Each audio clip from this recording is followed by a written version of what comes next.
Cinema అయ్యేంత వరకు ఎవడన్నా లేస్తాడా? ఒకసారి ఆలోచించండి. సినిమా అయ్యేంత వరకు ఎవడో లేవడండి.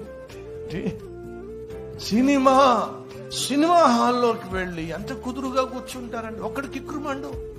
సినిమా హాల్లోకి వెళ్ళి సినిమా చూడకుండా సెల్ ఫోన్ చూసుకున్నట్టు మూర్ఖుని ఏమన్నా చూస్తారా మీరు? చూడరు. కానీ మందిరాలకు వచ్చి దేవుని సన్నిధిలో దేవుని ఆరాధించవలసిన సమయంలో, దేవుని వాక్యాన్ని ధ్యానించవలసిన సమయంలో, వాక్యం ప్రకటించబడుతున్న సమయంలో ఇప్పటికి కూడా మనలో కొంతమంది మూర్ఖులు. జాగ్రత్త సహోదరుడా, జాగ్రత్త సహోదరి.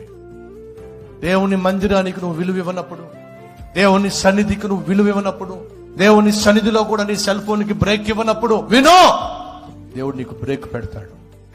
నీ జీవితానికి బ్రేక్ వేస్తాడు.